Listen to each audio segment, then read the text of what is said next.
तेरे बिन। खुशी जिस दिन से मायके से लौटी थी, चिराग उसे कुछ बदला बदला सा पा रहा था।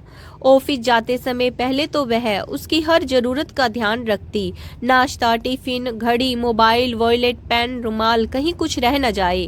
वह नहा कर बाहर निकलता तो धुले व प्रेस किए कपड़े, पॉलिश किए जूते उसे तैयार मिलते। रोज बढ़िया डिनर, संडे को स्पेशल लंच, सुंदर सजा सवरा घर, मुस्कान से खिली खिली हर वक्त आंखों में प्यार का सागर लिए उसकी सेवा में बिछी रहने वाली खुशी के रंग ढंग उस दिन से कुछ अलग ही नजर आ रहे थे। अब उसे कोई चीज टाइम पर जगह पर नहीं मिलती। पूछता तो उल्टे तुरंत जवाब मिल जाता कि कुछ खुद भी कर लिया करो, कि अकेली कितना करूं। चिराग इधर उधर दिमाग के घोड़े दौड़ाने लगा था। उस दिन ऑफिस की पुरानी सेक्रेटरी बीमार जानकर उसे देखने घर चली आई। कहीं इस कारण से खुशी को कुछ गलत तो नहीं हो गया, या खुशी की नई भाभी पायल ने तो कहीं उसे पट्टी पढ़ाकर नहीं भेजा, बहुत तेज लगती है वह, या फिर ऑफिस में बिजी रहने के कारण आजकल कम टाइम दे पाता हूँ, घर में अकेले पड़े पड़े बोर हो जाती होगी शायद। मायके में ज्वाइंट फैमिली जो है, बच्चा भी तो नहीं है अभी कोई जो उसी से मन लग जाता। 2-3 साल बाद बच्चे का प्लान खुद ही तो मिलकर बनाया था। पूछने पर तो सही जवाब भी नहीं देती आजकल। चिराग सोचे जा रहा था। चिराग, खाना बना दिया है, निकाल कर खा लेना, बाकी फ्रिज में रख देना, मुझे शायद आने में देर हो जाए। फ्रेंड के घर किटी पार्टी है। खुशी का स्पाट स्वर सुनाई दिया। संडे को कौन किटी पार्टी रखता है? एक दिन तो सभी जेंट्स घर पर होते हैं, और हम जो रोज घर में रहती हैं उनका क्या? कल से तुम्हारे कपड़े बेड पर फैले हैं, उन्हें समेट कर रख लेना। मेरी समझ में नहीं आता मेरे लिए क्यों छोड़कर जाते हो। और धड़ाम से दरवाजा बंद कर वह चली गई। चिराग सोचने लगा कि वह पहले भी तो यूं छोड़कर जाता था, तब उसके काम खुशी खुशी कर देती थी, और अब उसने ऐसा क्या कर दिया जो खुशी उससे रूठी रूठी सी रहने लगी है। वह उस पर और बर्डन नहीं डालेगा, अपने काम खुद कर लिया करेगा। चिराग ने जैसे तैसे बेमन से खाना खा लिया। खुशी का खाना बेस्वाद तो कभी नहीं बना, भले ही खिचड़ी बनाए। इसी कारण उसका बाहर का खाना बिल्कुल छूट गया था। पर अब तो कभी नमक ज्यादा तो कभी कम, कच्ची व जली जली रोटियां।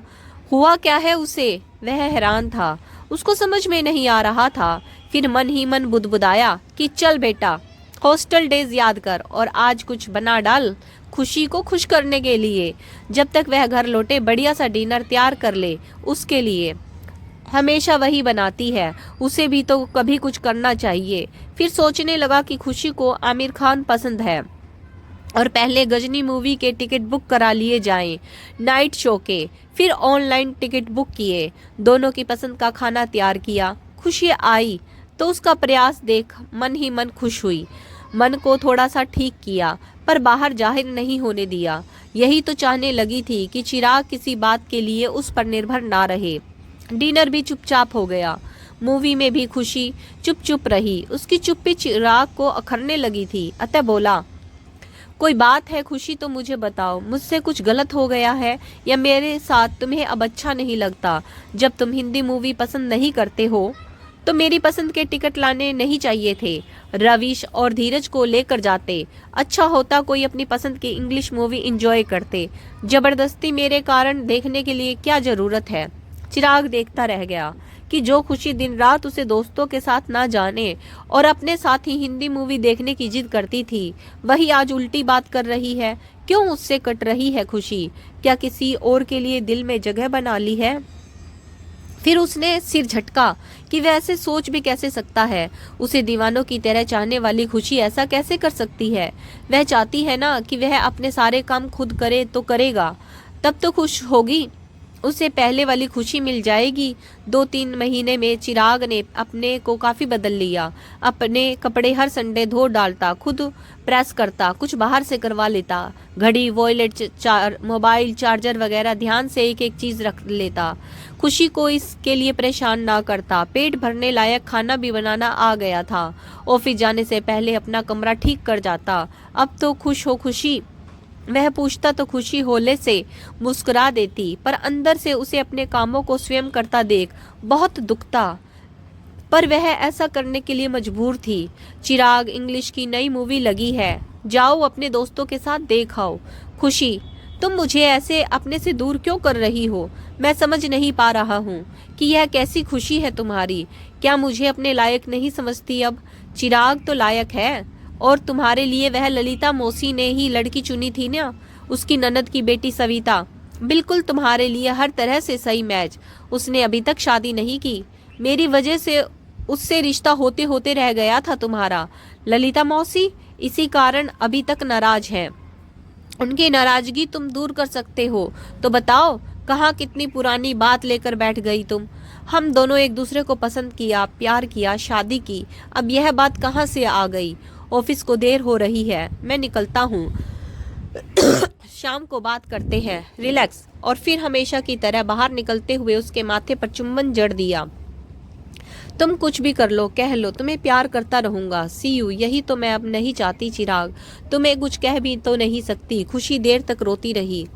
कल ही मुझे मुंबई के लिए निकलना था, कभी ना लौटने के लिए। उसने अपने आप को किसी तरह संभाला, थोड़े से छोटे से बैग में सामान पैक कर लिया। चिराग आया तो बताने की हिम्मत ना हुई। रात बेचैनी से करवटें बदलते बीत गई। तुम्हारी तबीयत ठीक नहीं लग रही खुशी। चिराग कभी पानी, कभी चाय, तो कभी कॉफी बना लाता, कभी माथा सहलाता। डॉक्टर को बुलाऊं क्या? कुछ नहीं तो थोड़ा सिर दर्द है, सुबह तक ठीक हो जाएगा, तुम अब सो जाओ। मगर चिराग माना नहीं। तेल की शीशी उठा लाया, ढक्कन खोला तो वह फिसल कर बेड के नीचे पहुंच गया। वह झुका तो पैक्ड बैग नजर आया। अरे यह कैसा बैग है? कौन जा रहा है? हाँ चिराग, मुझे कल ही जाना पड़ रहा है मुंबई। रोहन मुझे लेने कल सुबह यहाँ पहुँच जाएगा। वह मेरी सहेली रेखा की बहन की शादी है, उसका कोई नहीं है। घबरा रही है, डिप्रेशन में अस्पताल में दाखिल भी रही। सारी तैयारी करनी है, अतः माँ से रिक्वेस्ट की कि रोहन को भेजकर मुझे बुला लें। मेरे पास भी तुमसे रिक्वेस्ट करने के लिए फोन आया था। मैंने कह दिया कि चिराग मुझे मना नहीं करेंगे। 1 महीना क्या, 6 महीने रख लो। सारे काम खुद करने की आदत डाल ली है, अब चिराग को कोई परेशानी नहीं होगी अकेले, सही ना? वह हल्के से मुस्कुराई, पर इतना प्यार करने वाले पति चिराग से सब मन घड़त कहने के लिए मजबूर वह अंदर तक हिल गई। मगर इतने दिन मैं अकेले कैसे? कुछ बताया तो होता। अकेले की आदत तो डाल ही लेनी चाहिए, आत्मनिर्भर होना चाहिए हर तरह से। अचानक कोई चल पड़े तो रोता फिरे तो नहीं, दूसरा कुछ कर ही तो ना पाए। वह हंसी। चुप करो, कैसी बेसिर पैर की बातें कर रही हो? जा रही तो हो तो मैं तुम्हें रोक नहीं रहा। कब लौटोगी यह बताओ? शादी के लिए 10 दिन बहुत है। 1 महीना जाके क्या करोगी? पर ठीक है जाओ, हर दिन मुझे फोन करोगी। चलो अब सो जाओ। 8 बज चुके थे, तभी रोहन आ गया। कहाँ हो दीदी, अभी तक नहीं उठी? कल तबीयत ठीक नहीं थी उसकी, कुछ अजीब सी बातें कर रही थी, इसीलिए अभी उठाया नहीं। 1 बजे की फ्लाइट है जीजू, देर ना हो जाए। हाँ मैं उठाने ही जा रहा था, मुझे रात को ही मालूम हुआ। चाय बन गई, तुम उठा दो, मैं चाय डालकर लाता हूँ। दीदी उठो, मैं आ गया। चलना नहीं क्या, देर हो जाएगी। रोहन ने उसे उठाया। जितनी देर होनी थी रोहन हो चुकी, अब और क्या होगी, कहते हुए खुशी उठ बैठी। क्यों नहीं आप वहां रुकी इलाज करवाने? कोशिश तो की ही जा सकती थी। क्यों नहीं बताने दिया जीजू को? छोटा भाई रोहन उसके कंधे पर पकड़ लाचारगी से बैठ गया। आंखों में बूंदें झलकने लगी। वक्त बहुत कम था मेरे पास, कितना इलाज हो पाता? तुझे तो पता ही है, तेरे जीजू को तैयार भी तो करना था बिना रहने के लिए। तू शांत हो जा बस। खुशी उसके आंसू पोंछने लगी तो रुक ही नहीं रहे थे। चिराग के कदमों की आहट कमरे की ओर आने लगी तो रोहन ने झट अपने आंसू दोनों हाथों से पोंछ डाले और सामान्य दिखने की कोशिश करने लगा। खुशी जाते जाते चिराग को ठीक से रहने की तमाम हिदायतें दिए जा रही थी। अधिक फोन मत करना, सब यहाँ मुझे छेड़ेंगे कि चिराग तेरे बिना रह ही नहीं पा रहा है। अब उदास परेशान मत हो, तुम्ही ने तो लंबा प्रोग्राम बनाया है, दोस्त के यहाँ शादी में जा रही हो, खुशी खुशी जाओ। मेरी चिंता बिल्कुल छोड़ दो, मैं सब मैनेज कर लूंगा, ठाठ से रहूंगा, देखना। एयरपोर्ट से अंदर जाने के लिए खुशी ने चिराग का हाथ छोड़ा तो लगा उसकी सारी दुनिया ही छूट गई। चिराग को आखिरी बार जी भर देख लेना चाह रही थी। बड़ी मुश्किल से अपने आप को संभाला और हौले से बाय कहा, मुस्कुरा कर हाथ हिलाया और फिर झटके से चेहरा घुमा लिया। आंखों में उमड़ते बादलों को बरसने से रोक पाना उसके लिए असंभव था। 2 दिन ही बीते थे खुशी को गए हुए। ऑफिस में चिराग को पता चला कि उसके अगले फ्राइडे को मुंबई में मीटिंग है। वह खुशी से उछल पड़ा। उसने 2-3 बार ट्राई किया कि खुशी को बता दे, पर फ़ोन नहीं मिला। फिर सोचा कि अचानक उसे सरप्राइज़ देगा। फ़ोन ही नहीं मिल रहा था खुशी का। यहाँ मेरी मीटिंग है। आज 3 बजे सोच रहा हूँ खुशी को सरप्राइज़ दूँ। उसकी सहेली रेखा का जल्दी पता बता रोहन। रोहन उसे हैरान परेशान सा देख रहा था। जीजू आप? उसने पैर छुए। मैं वही जा रहा हूँ, आइए 1 मिनट रुको, अंदर माजी से तो मिल लूँ। सब वही है जीजू, वह धीरे से बोला। कहाँ खोया है तू? लगता है तेरी भी जल्दी शादी करनी पड़ेगी। चिराग अकेले ही बोला जा रहा था। अरे कहाँ ले आया तू टाटा मेमोरियल? कौन है यहाँ? कुछ तो बोल रोहन। कहीं खुशी? वह आकांक्षा से व्याकुल हो उठा। रोहन बिना कुछ बोले उसका हाथ पकड़ सीधे खुशी के पास ले आया। सॉरी दीदी, मैं आपको दिया प्रॉमिस पूरा नहीं कर पाया। और फिर फूट फूट कर रो पड़ा। दिल से ना चाहते हुए भी खुशी की आंखें जैसे चिराग का ही इंतजार कर रही थी। मानो कह रही हो, तुम्हें देख अब तसल्ली से जा सकूंगी। चिराग के हाथ को कसकर थामे उसकी हथेलियों की पकड़ ढीली पड़ने लगी। अब वह बेसुध सी हो गई। खुशी खुशी तुम्हें कुछ नहीं होने दूंगा। तुमने मुझे क्यों नहीं पता लगने दिया? डॉक्टर सिस्टर आप बाहर आइए प्लीज, हिम्मत से काम लीजिए।